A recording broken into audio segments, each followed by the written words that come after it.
Hello, good evening. I've just realised that we're a minute late.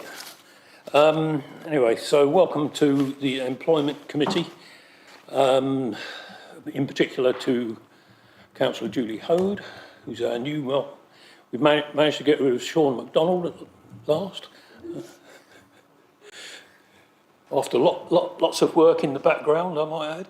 But anyway, on a serious note, we thank him for his service, and please see him this evening, no doubt, to make his usual helpful contribution. Good. Okay.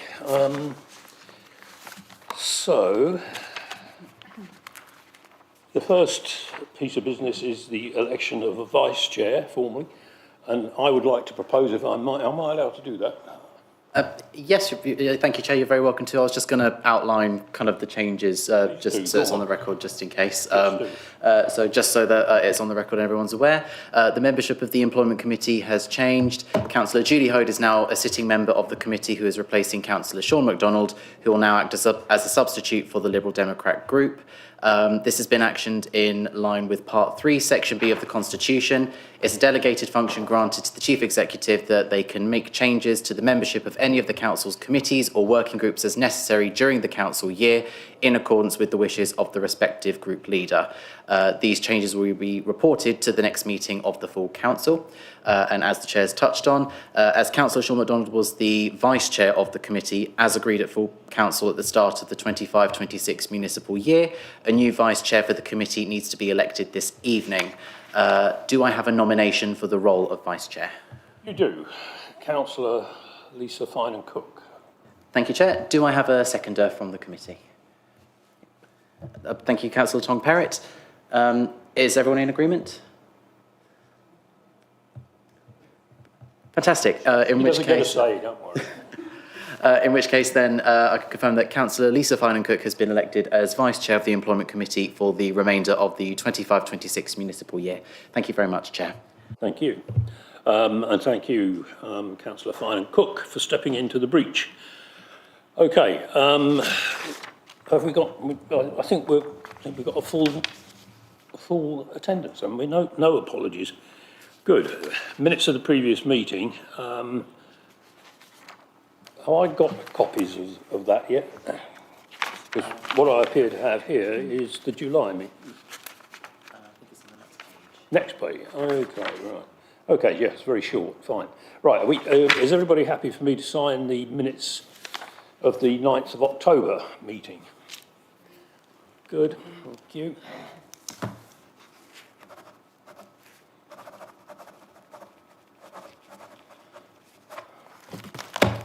Thanks very much.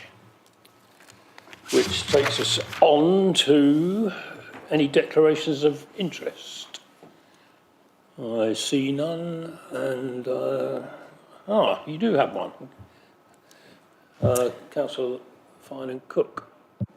Thank you, Chair. I'm not sure if I have to declare it, but I'm a member of the Joint Staff Consultative Group and have been involved in negotiations with regard to item 11. Good. Okay, that's fine. Anybody else? No. Good. Fine. Workforce profile, then, immediately, item 5. And I think this is an item essentially for noting, but I'm sure you'd like to draw some points out of it. So, over to you, Sally. Thank you. Thank you so much, Chair. Yes, the workforce profile is a statutory document that we publish on our website. We publish it under the Equality Act, and it provides the sort of breakdown from a protected characteristic perspective of our workforce. You'll notice that there are some protected characteristics we don't delve into, and that's because our workforce is quite small, and we don't want to identify anyone by mistake. We use the workforce profile to feed directly into our people strategy, which is our next item, and we observe trends and patterns in the profile as we go.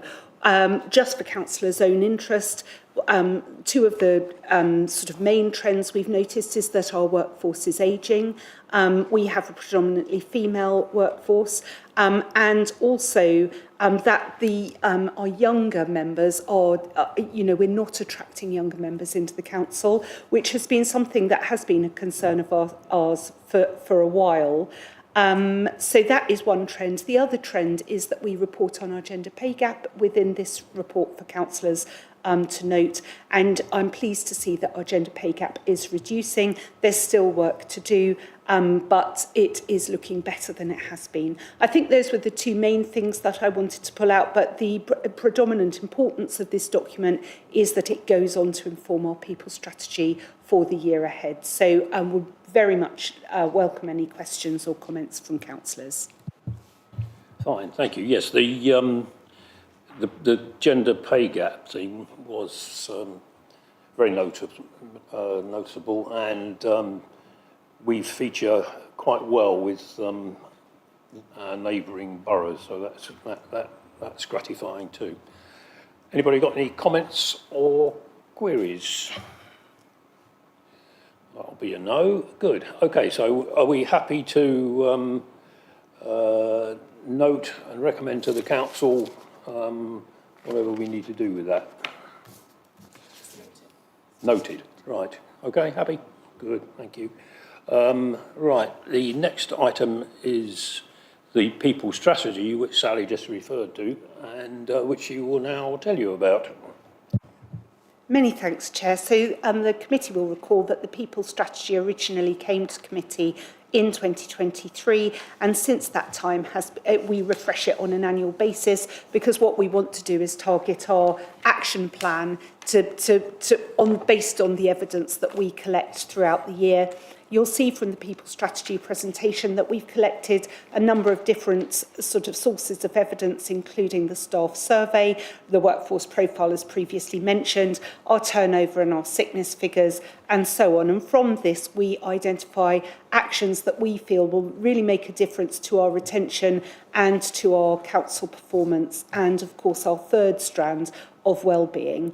You can see the action plan attached to the people strategy. That's the proposed action plan for 26-27. And again, I would welcome any thoughts, comments or questions about this. Of course, the committee will be aware of the local government reorganisation process that we're about to go through in 26-27. Of course, to some extent, that is an unknown for us because we haven't been through that before. But one of the things that myself and Ms Hurst are doing is that we're collecting evidence from other councils about what they have done in their people strategy as they've gone through this transition period. And so the people strategy is subject to some flex and change as we go ahead. The action plan wouldn't be set in stone, as it were. So thank you, councillors. Again, over to you for any questions. Thank you, Sally. Comments, queries, questions? Councillor Thorne. Thank you, Chair, and thank you, Sally, for obviously putting this all together. It's just a quick question just around, I'm just looking at the grievances section and also the reasons for staff leaving. I'm conscious, obviously, I don't want to get into any of the details on all of that, because obviously that's confidential in itself. I notice on the grievance section, all three have a, relate to a potential relationship with managers being the issue. I mean, I look across at reasons for staff leaving, and there are quite a few which identify the manager as being a problem. Is that something that was a trend within a specific department, and if so, was it potentially not investigated but reviewed as to what could potentially be done to resolve further issues at all? Thank you. Councillor Thorne, that's an excellent question. They often say, don't they, that people don't leave an organisation, they leave a manager. And it's my firm belief that relationships with your line manager is one of the most important relationships that you can have in employment matters. In answer to your question, were they linked or in a particular department? The answer to that is no. The people that were leaving or commenting on their relationship with their line manager was spread amongst the departments. To just give a little bit of balance to this, one of the questions, we asked quite a lot of questions in our staff survey about managers, and we've just checked that in our Pulse survey very recently. And I'm really pleased to say that 97% of our staff feel that they can talk to their line manager about anything, any problems that they have, which I feel is really incredible, actually. We're very proud of the work that our line managers do. That's not to say that sometimes they need to have very difficult conversations with their staff, and occasionally that results in somebody leaving. But there's not a problematic trend that we've observed. I don't know whether Mrs. Hurst wants to add anything to that, or whether she feels I've given as accurate a reflection as I can. No, nothing to add, thank you. Please, Joe. You happy? Yep, I'm happy. Okay. Okay. Councillor Ying Tong Perrott. So how about the 25% who can't talk to the line managers? As you said, 75% said they can. But what are the issues these other 25% face? Because, you never know that what the other 25, are they from the same line managers or not? It was actually 97% who said they could talk. Sorry, it was probably me mumbling. It's actually 97% in the recent Pulse survey who said that they could talk to their managers about anything. Thank you. I might have heard wrong, but thank you. That's a very high percentage. Thank you. Anybody else? No? Good. Fine. Okay. Are we happy to resolve that the People Strategy Action Plan be adopted? Okay. Good. Thank you.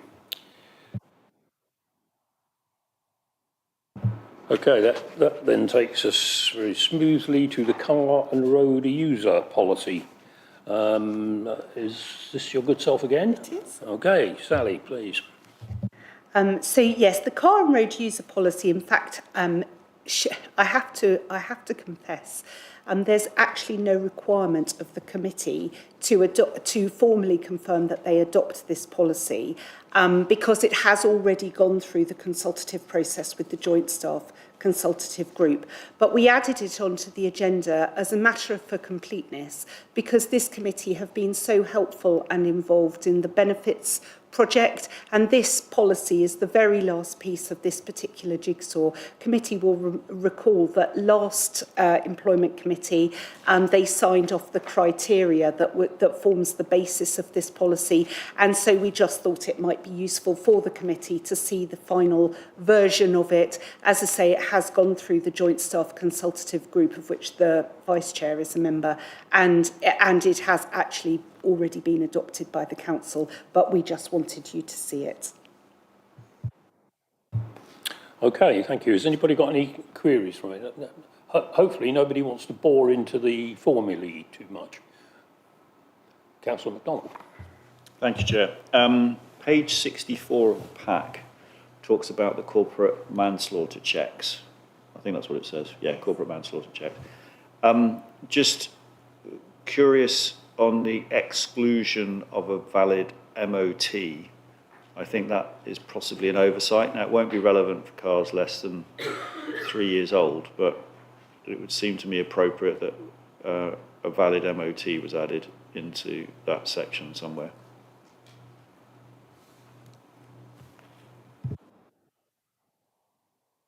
Sorry, Councillor MacDonald, I'm just finding page. No, it's the paragraph right at the top of page 64 of the deck, or page 4 of 20 yes, of the policy. Thank you. Thank you. We can certainly add MOT into that. MOT, if appropriate, happy to do that. Thank you. Any other points? Oh, right. Yep, please. I'm not saying I have, I just can't react quick enough. Hang on one second.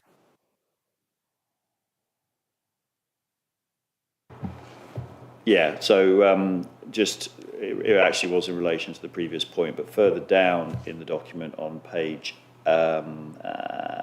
68 in the middle, it says HR will require employees to submit a copy of their licence, MOT and an insurance certificate annually. So it picks it up there, but it didn't pick it up at the top. So it's just making the two the same. Thank you. We'll certainly include that. Fine, good. Anybody else? No?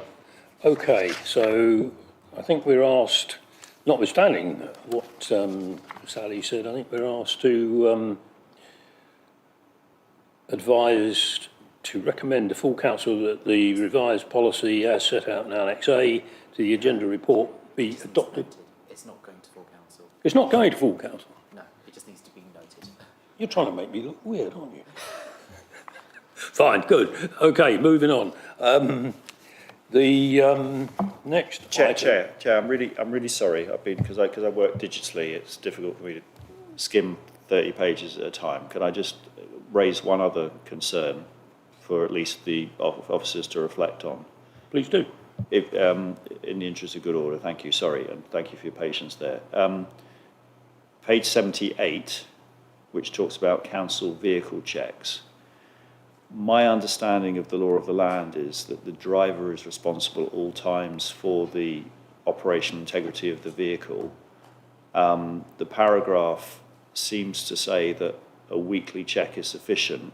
I think the driver is responsible for a check of the vehicle before they use it, because ultimately they would then be accountable for anything should it occur. So could I just ask that that paragraph just gets re-looked at again in that context?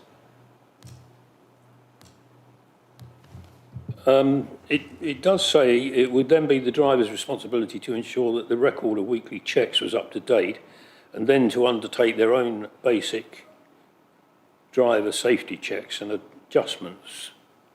You think that should be beefed up? Like I say, ultimately, I think the driver is responsible for the integrity of the vehicle at the time they take it into motion. That's all. I wasn't convinced that that was coming across strong enough in that paragraph. Sorry, I used to look after trucks and boring things like that. Okay, you'll take that on board? Yes, of course. Thank you, Chair. Good, okay, thank you. Fine, good. Okay, yeah, so we can now move on then to managing the workflow exceptional payments policy, which is obviously extremely important, bearing in mind local government reorganisation and the demands that that is placing upon officers. Sally, are you taking care of this one as well? Good. Yes, absolutely. So this is a really important policy, as the Chair has suggested. And it came to committee, I'm going to say in 2023-24, because at that point we were trying to reduce some of the flexibility that was in this policy. However, because of local government reorganisation, we do require to put that flexibility back in. So we had, when it came back last time, we did remove the ability for us to make honorarium payments. We have put that back in, partly as a retention tool, as we think that in 26-27, retention is going to be really critical for us. And retaining talent over a period of transition and change is going to be particularly hard. So we've adopted a more modern phraseology in that we are calling them special recognition payments, and we've also put a cap on them. So one of the things that I think the Chair suggested in his own feedback in Chair's briefing that I would very much like to share with the committee is that this committee should also have some oversight of any exceptional special recognition payments made. We wouldn't be coming coming to the committee for permission, but we would be reporting on it on a regular basis should those payments be made. So that was, I think, an excellent suggestion by the Chair for addition to this policy. We have also changed the additional duties allowance to allow for members of staff who are actually delivering work for another council. So this is more than just being consulted or advising on. This is when a member of staff is actually delivering for another council. So we hadn't considered that as an option when this committee last saw this policy. And now, of course, it's very much a live issue for us that members of staff may indeed end up providing services for another council. And we need a mechanism with which to reward those officers who show that great flexibility. So that's the fundamental reasons for the change to this policy. Again, very much welcome any comments. Thank you, Sally. I think this is one of these things which the changes wouldn't have come forward. The point's been made without local government reorganisation, and I think this is probably one of the first of quite a few of these sorts of items which are going to come to various committees as this thing unfolds. With that in mind, have you got any questions or queries or comments? Thank you. Councillor Thorne. Thank you, Chair. Just a quick one, just reference working patterns and payments. I'm conscious that obviously it says that no member of staff may be expected to work more than 48 hours per week, and I would hope in most cases that would always be the case, but we shouldn't be expecting people to work more than that. I'm also conscious, obviously, as we get closer to the changes which are obviously happening over the next couple of years and retention gets harder, in the hopefully highly unlikely event that certain departments become exceptionally short-staffed and staff find that the workloads are getting to a point where they're having to do exceptional amounts of overtime. Is there anything that may say this could be reviewed at a later date? Obviously, as I say, I hope that doesn't have to happen, but if in the event it does, for things to keep going, is that something which we would look at again? I hope, Councillor Thorne, it's not my department. But yes, of course. The Working Time Directive does allow for some flexibility here. In extreme events, we can ask staff to sign a waiver to say they will work more than 48 hours a week. We would resort to that as an absolute last resort. It's not something I've ever had to do in local government, but it is something we could consider in the case of exceptional need.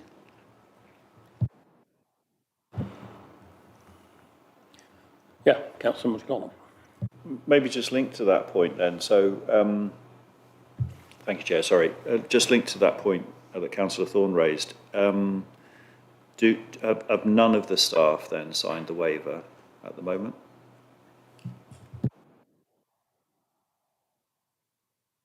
I don't believe so.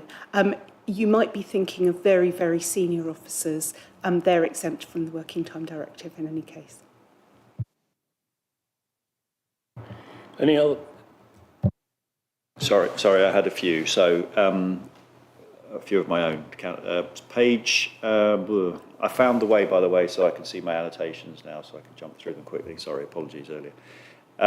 Page 88, the paragraph at the top that talks about rest and disturbance of rest. So I absolutely agree with the principle of what the paragraph's trying to achieve.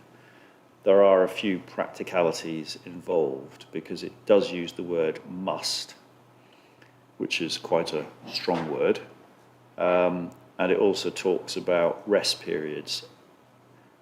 The issue arising there is that particularly councillors, less so maybe managers, we wouldn't necessarily be aware of where the rest periods were. It's. I think it's a challenge. I get the principle of what it's trying to achieve. I can only speak from my own example, and probably I see the chief executives in the call. We are not compliant with that between the two of us. with other members of staff, I would usually frame it, is now okay, are you able to respond? I try and do it in an appropriate manner so that people don't feel that they need to respond, and or equally would make the comment that, you know, it's not urgent, it can wait till Monday, but because I wouldn't know whether they were on rest or holiday or whatever.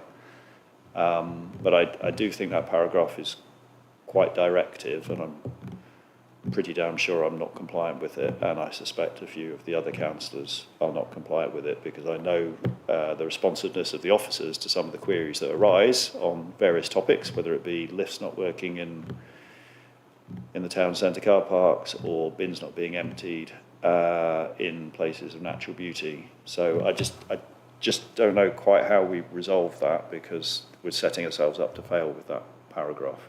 I've got a couple of others, but maybe you want to respond to that one first. Yes, of course. Thank you, Councillor MacDonald. I think there is a difference between the way senior officers operate in terms of their voluntary response and the requirement to respond. And I think that is the difference here. The paragraph says requiring a response. If we as officers choose to respond and engage with the councillor, then that's absolutely fine. That's our choice. The problem comes if a councillor requires a response during a rest period, and that's what this paragraph is specifically trying to limit. Obviously, you know, senior officers do contact each other during rest periods and also have contact and respond to councillors, but it is a voluntary response as opposed to a required response. Thank you. That's understood. I wonder if we could perhaps insert a couple of words which makes it clear that the response is at the discretion of the officer in question. That's an excellent suggestion, Chair. We'll certainly take that. Okay, you had. I had a couple of others, yeah. Thank you. So thank you for that clarification, because I didn't want to set ourselves up to fail. And I am mindful and thankful for the officers responding to the various mini crises that do emerge from time to time. But yeah, it should be only an exception that there is an ask to please respond. So moving on to page 89, there's two paragraphs here in the middle that talk about, in some circumstances, it may come back to the Employment Committee. So just a clarification from my point of view, who are we talking about as being head of service level? Maybe that's the first question, and I can come back after that. At the moment, that would be a member of the corporate management team. Okay, so I guess the reason that you're asking for it to come back to the Employment Committee is you're looking for the 1/1 type approach where, which I think is probably what you do with the special allowances in other cases. So it's always validated by somebody over the direct manager. Is that correct? It's actually more about, I think the expectation is when you're in the corporate management team that you just do extra hours, and you don't necessarily, you're not necessarily directly rewarded for that. And it's a matter of, I believe it's a matter of fairness and consistency, and the recognition that when you sign up for the corporate management team, you sign up to, do the job as distinct from do the hours. And so to start to pay overtime or special allowances or something like that, that is seen as absolutely allowable under corporate management team. But in the corporate management team, I think that's regarded as it's just part of the job. Okay, thank you for the clarification. I am just wondering, though, whether you'd want to tweak that just a little bit, notwithstanding what you said in any way, but to maybe put in something like the chair of the committee and potentially leader of the council, not myself, the role, just because it felt a bit onerous to bring it back to the Employment Committee. And I can see, I think as was commented on over on the right-hand side here, that there could be moments in this journey ahead where it's all hands to the pump, and have a requirement for things to come back to employment could be a little bit OTT, but I understand that you want to put controls in at the same time. So I'll leave that with you for consideration of the committee. Well, but perhaps I could suggest that the chair and vice chair of the employment committee could deal with that. I think that we're talking about some fairly delicate issues here, based on past experience, where some people have raised questions about the propriety of certain things, and I think it's important that some part of the membership, as it were, as opposed to the officer corps, does take some responsibility for this, and is therefore answerable going forward. But I think if the committee agrees that the consultation of the chair and the vice chair, I personally think that would meet the need. As a sort of compromise halfway house, what we could do is have any payments to CMT signed off by the chair and vice chair, but a report come to employment committee for transparency. Yeah, sounds good. Perfect, and I think the link with the vice chair is a perfect one because, and thank you for this, Lisa's picking up my responsibilities for a number of functions, including HR, so that works quite nicely. Good, okay. Did you have any other points? Okay, anybody else? No. Are we happy to recommend to the council that this policy be adopted, subject to the tweaks that have just been proposed? Okay, thank you. That brings us to the work programme. And for obvious reasons, again, thinking about local government reorganisation, there's obviously got to be a certain amount of flexibility with this, but anyway, with that in mind, do you just want to comment on anything? Yes, thank you, Chair. The only comment I did want to just mention to committee is that in January there's an item for the Chief Executive's pay award and appraisal. In fact, that's a March item rather than a January item. We'll get that changed. I do apologise for that. Otherwise, as Chair says, we are expecting the programme as it stands to run until the end of this financial year. Mrs Hurst and I are working on next year's programme, and I think it will be that very much is subject to some flex. I'm very happy to work with the chair and vice chair on the programme. Okay. Is everybody happy with the work programme as amended? Good. Okay. Thank you. At this point, I believe we are going to go into confidential session, but before we do that, I just want to take this opportunity to make a couple of comments to any of the staff who may have nothing better to do this evening than watch this committee, or perhaps watch it on YouTube later on. Because it's worth making the point, I think, that this year has been totally unprecedented in certainly in my experience, and I bore you all by telling you I've been involved with the council for 22 years, man and boy and all that stuff. But there has never, as I say, been a year quite like the one we've just had, as far as difficulties for the staff are concerned, I think. Firstly, the administration unfortunately found itself in the position of only being able to make a 1% pay increase last year, or this year.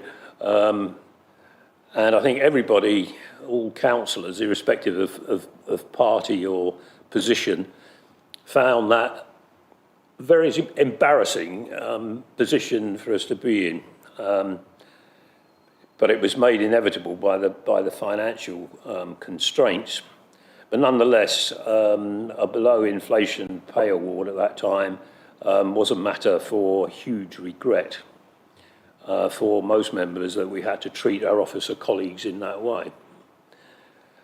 Secondly, and also associated, of course, with the financial position, and almost adding insult to injury, the council was forced to embark upon the transformation programme, which, whilst critically important for the council's finances, has resulted, as we know, in a dramatic reduction in staff numbers.